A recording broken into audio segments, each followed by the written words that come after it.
नगर निगम mayor का चुनाव प्रत्यक्ष पद्धति से यानी मतदाताओं से सीधे करवाने की तैयारी सरकार कर रही है। इस पर कैबिनेट की बैठक में मंथन होने की संभावना है। भाजपा के कई बड़े नेताओं ने सरकार के समक्ष यह प्रस्ताव रखा था और इसके पीछे तर्क दिया गया कि इस तरह चुनाव कराने से भाजपा का जनाधार और बढ़ेगा।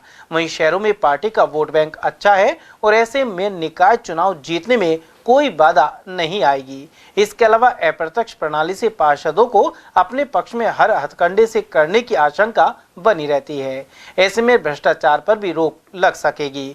उधर सरकार ने प्रत्यक्ष प्रणाली पर मोहर लगा दी तो अलवर में भी मेयर चुनाव के समीकरण बदल जाएंगे। साथ ही कई बड़े नेता मेयर चुनाव लड़ने के लिए मैदान में आएंगे। हालांकि धनबल के आधार पर मेयर बनने का सपना देख रहे नेताओं को झटका लग सकता है। उधर प्रदेश भर के नगर निगम और नगर परिषद में अध्यक्षों के सीधे चुनाव के लिए नगर पालिका एक्ट में बदलाव करना होगा। वर्ष 2009 में कांग्रेस ने प्रत्यक्ष प्रणाली के जरिए मेयर और अध्यक्ष पद के लिए चुनाव कराए थे, लेकिन ज्यादातर शहरों में बोर्ड और महापौर अलग अलग पार्टियों का बनने की वजह से विरोधाभास की स्थिति पैदा हो गई थी। इसके बाद सरकार बनते ही भाजपा ने वर्ष 2014 में इस नियम को बदलकर पार्षदों के माध्यम से ही मेयर और सभापति चुने जाने की व्यवस्था लागू कर दी है, लेकिन अब फिर से इस पर विचार हो रहा है। उधर कांग्रेस के वरिष्ठ नेता एसआर यादव के अनुसार सरकार वन नेशन वन इलेक्शन और वन स्टेट वन इलेक्शन में उलझी हुई है, जबकि समय पर चुनाव कराने चाहिए। उन्होंने महापौर के प्रत्यक्ष चुनाव को लेकर कहा कि कांग्रेस ने इसकी पहल वर्ष 2009 में ही कर दी थी। इससे भ्रष्टाचार पर लगाम लगेगी। देखिए, मैं सबसे पहले तो ये बताना चाहूँगा, 5 नगर निगम और आपके 16 नगर परिषद और 28 पालिका जो प्रदेश की हैं, उसको ये मैं समझता हूं एक तलवार लटका रहे हैं। इनका चुनाव जो निर्धारित समय पर, जो 5 साल का कार्यकाल होता है और समय निर्धारित बढ़ाने की कोई सीमा नहीं है, प्रावधान नहीं है, तो फिर ये कैसे हो गया प्रशासन इसके ऊपर हावी? इससे सिद्ध होता है ये सरकार के ऊपर प्रशासन हावी है। प्रजातंत्र के अंदर चुनाव निर्धारित समय पर ही होना चाहिए। इसके साथ साथ दूसरे जो तकरीबन 7000 हमारी ग्राम पंचायतों के जो चुनाव होने हैं, उसके भी ऊपर तलवार लटका दिया, जो कि जनवरी में अभी कार्यकाल समाप्त होने के बाद उसके इलेक्शन होने थे।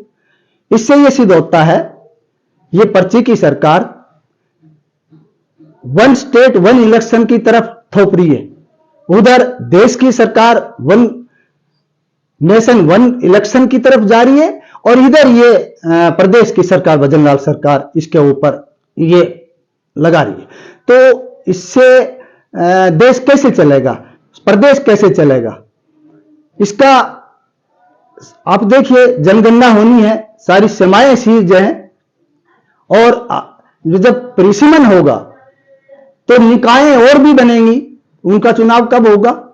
तो इनका विजन मैं समझता हूं ये सही दिशा में नहीं है। आपने क्वेश्चन पूछा डायरेक्ट चुनाव मेयर और महापौर चेयरमैन का, ये हमने कांग्रेस सरकार ने 2009 के अंदर हमने किया था, लेकिन 14 के अंदर इनकी सरकार, भारतीय जनता पार्टी की सरकार की जो सोच देखिए, इन्होंने दिशा और आदेश को निष्कासित करके ना और फिर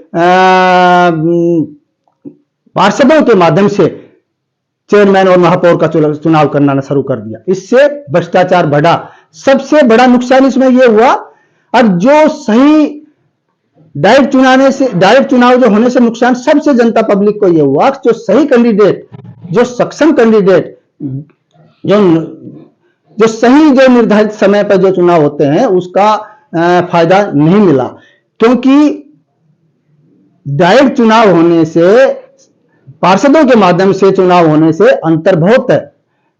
क्यों? पार्षद एक बिकाऊ आदमी जो होता है वो उसको सपोर्ट करते हैं और पब्लिक जो चुनती है वो सही कैंडिडेट को चुनाव जिता करके और ये अपने परिषद का महापौर जो बनता है, चेयरमैन बनता है, वो विकास की तरफ ले जाता है उस शहर को।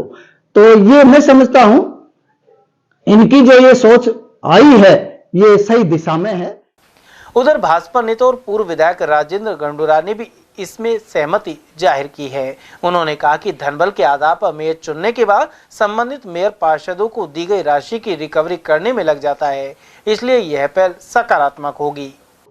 मेयर का चुनाव जनता द्वारा सीधे चुना जाना बहुत ही अच्छा कदम है। इसमें भ्रष्टाचार को बढ़ावा नहीं मिलता है।